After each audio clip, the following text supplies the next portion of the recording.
Psicobiografías. Aaron Beck. Aaron Beck fue uno de los fundadores de la terapia cognitiva, una forma de terapia de conversación que incorpora el modelo de procesamiento de información de la psicología humana en lugar de uno basado en el instinto, la motivación o la bioquímica. Aaron T. Beck nació en Providence, Rhode Island, el 18 de julio de 1921, el menor de 5 hijos. Sus dos padres eran inmigrantes judíos rusos en los Estados Unidos. Dos de los hermanos de Beck habían muerto antes de su nacimiento, un hermano mayor en la infancia y una hermana también mayor de gripe en 1919. Como resultado de estas tragedias, la madre de Beck estuvo crónicamente deprimida durante varios años y se volvió sobreprotectora de su hijo menor. Beck llegó a pensar que él era un reemplazo para su hermana y que su madre estaba decepcionada de que él no fuera una niña. Cuando Beck tenía 7 años se rompió un brazo en un accidente de patio y recreo. El hueso roto se infectó, lo que resultó en una septicemia generalizada, envenenamiento de la sangre, que lo mantuvo en el hospital el tiempo suficiente para perder el ascenso al segundo grado. Beck recordó un año más tarde que él se sintió estúpido. Fui retenido en el primer grado y siempre sentí que era porque era tonto. Beck extrañaba a sus amigos y no le gustaba estar en un curso por detrás de ellos. Con la ayuda de algunas tutorías de sus hermanos mayores, así como su propia determinación, Beck no solo se encontró con sus antiguos compañeros de clase, sino que terminó siendo promovido un año antes que ellos. Consideró su éxito como un punto de inflexión psicológico. Beck finalmente se graduó a la cabeza de su clase de Hope High School y entró a la Universidad de Brown en el otoño de 1938. Beck desarrolló varias fobias en el curso de su infancia. Una, la fobia a la sangre y a las lesiones, que surgió debido a su experiencia con la cirugía de su brazo roto a los 7 años. Aparentemente el cirujano comenzó a hacer la incisión antes de que Beck estuviera completamente anestesiado. Durante el entrenamiento médico de Beck, años más tarde, tuvo que luchar contra la ansiedad y la tendencia a sentirse mareado mientras ayudaba con las operaciones. Se enfrentó a su fobia a la sangre al exponerse gradualmente a las vistas y sonidos de una sala de operaciones y al mantenerse ocupado mientras ayudaba con la cirugía. Una segunda fobia fue el miedo a la asfixia, que aparentemente fue causada por un caso grave de tosferina, asma crónica infantil y un hermano mayor que solía molestar a Beck poniéndole una almohada sobre la cara. El miedo de Beck a la asfixia también surgió en la forma de fobia de túnel. Sentía una presión en el pecho y dificultades para respirar mientras conduce por un túnel. Además desarrolló miedo a las alturas y a hablar en público. Sostiene que fue capaz de superar estos miedos al trabajarlos cognitivamente. Beck también se basó en sus propias experiencias al escribir su primer libro sobre la depresión, que publicó en 1967. Beck estaba ligeramente deprimido mientras escribía el libro, pero consideraba el proyecto como una especie de autotratamiento.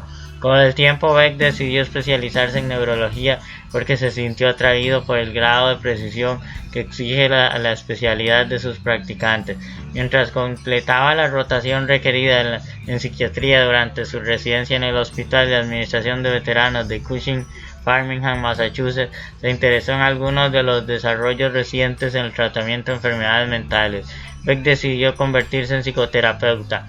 En 1950 se casó con Phyllis W. Beck, la pareja, y pasó a tener 4 hijos. Su hija Judy S. Beck también es una influyente terapeuta cognitivo-conductual, presidenta del Instituto Beck para la terapia del comportamiento cognitivo. Beck y el enfoque cognitivo para tratar la depresión. Desde el principio su intención fue estudiar psiquiatría, pero durante su formación psiquiátrica se interesó por el enfoque psicoanalítico y su forma de entender los trastornos psicológicos. Pasó gran parte de la primera parte de su carrera estudiando e investigando el psicoanálisis, en particular el uso del tratamiento de la depresión. Después de unos años de práctica de terapia psicoanalítica, Beck observó que el enfoque no tenía el rigor científico, estructura y la evidencia empírica que él deseaba. Sus intereses entonces cambiaron hacia el enfoque cognitivo y su investigación en esta área se intensificó después de realizar un trabajo en el Departamento de Psiquiatría de la Universidad de Pensilvania, donde estableció una clínica de investigación de la depresión. Beck descubrió que sus pacientes deprimidos experimentaban a menudo pensamientos negativos espontáneos sobre sí mismos y lo que les rodeaba. Los pacientes que se centran en los pensamientos los viven como válidos y realistas. Se centró entonces en ayudar a los pacientes a identificar estos pensamientos automáticos negativos y sustituirlos por pensamientos más realistas y precisos con el fin de minimizar los patrones de pensamiento distorsionados que contribuyen a la depresión. Beck encontró que para lograr un tratamiento exitoso de cualquier trastorno, la clave consistía en hacer conscientes a los pacientes de estos patrones de pensamiento negativo. Este enfoque de tratamiento se llamó entonces terapia cognitivo-conductual. Beck construyó su primer modelo cognitivo de depresión que incorporó 3 conceptos específicos, la llamada tríada cognitiva, esquemas o patrones estables de pensamiento y errores cognitivos o procesamientos de información defectuosos. Según Beck, la tríada cognitiva abarca la visión de una persona deprimida de sí misma, sus experiencias continuas y su futuro, o lo que hace que él o ella considere las experiencias o interacciones actuales con los demás como derrotas y fracasos, y piense en el futuro como una de sus dificultades incansables, frustración y privación. Esta tríada de patrones cognitivos negativos genera perturbaciones emocionales y la pérdida de energía o motivación asociada con la depresión. A continuación, Beck dio un enfoque de la terapia destinado a identificar las distorsiones del pensamiento de un paciente. Beck también diseñó unas pruebas para ayudar a medir si una terapia estaba funcionando o no.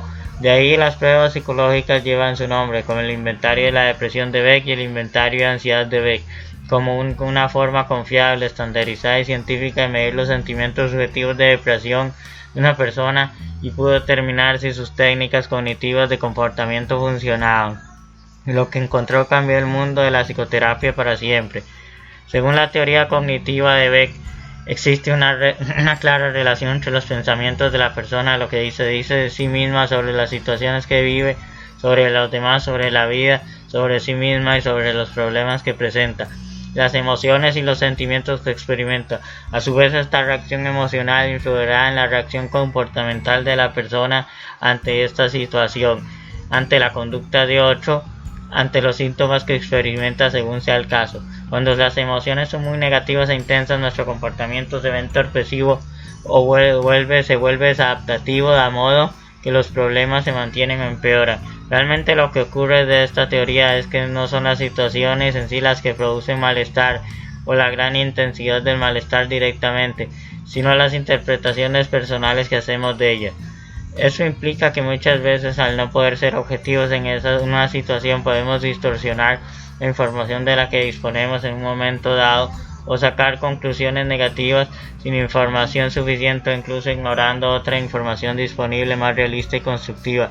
Cuando esto ocurre, dice Beck, cometemos errores en la interpretación o errores de razonamiento. Según la teoría cognitiva de Beck, existe una clara relación entre los pensamientos de la persona, lo que se dice de sí misma, sobre las situaciones que vive, sobre los demás, sobre la vida, sobre sí misma, sobre los problemas que presenta, y las emociones y los sentimientos que experimenta. A su vez, esta reacción emocional influirá en la reacción comportamental de la persona ante esa situación, ante la conducta de otro, ante los síntomas que experimenta según sea el caso. Cuando las emociones son muy negativas e intensas, nuestro comportamiento se ve entorpecido o se vuelve desadaptativo, de modo que los problemas se mantienen o empeoran. Realmente lo que ocurre desde esta teoría es que no son situaciones en sí las que producen el malestar o la gran intensidad del malestar directamente, son las interpretaciones personales de lo que hacemos de ellas. Eso implica que muchas veces, al no poder ser objetivos ante una situación, podemos distorsionar la información de la que disponemos en un momento dado, sacar conclusiones negativas sin información suficiente, incluso ignorando otra información disponible más realista y constructiva. Cuando esto ocurre, dice Beck, cometemos errores de interpretación o errores de razonamiento. Beck es ampliamente reconocido como un padre de la terapia cognitiva. American Psychologist lo nombró uno de sus 5 psicólogos más influyentes de todos los tiempos. Además de sus escalas de valoración, Beck ha publicado más de 600 artículos y 25 libros profesionales a lo largo de su carrera. También ha recibido numerosas distinciones por su trabajo, incluyendo 5 títulos honorarios, el Premio Leinhardt del Instituto de Medicina por su desarrollo de la terapia cognitiva y el Premio de Salud Kennedy Community. También ha sido nombrado una de las personas más influyentes de la salud mental y una de las 10 personas más influyentes de la psiquiatría de Estados Unidos. La terapia cognitivo-conductual de Beck ahora se enseña como una técnica terapéutica estándar en todos los programas de posgrado de psicología. Beck es ahora profesor emérito de psiquiatría en la Universidad de Pensilvania. Y listo.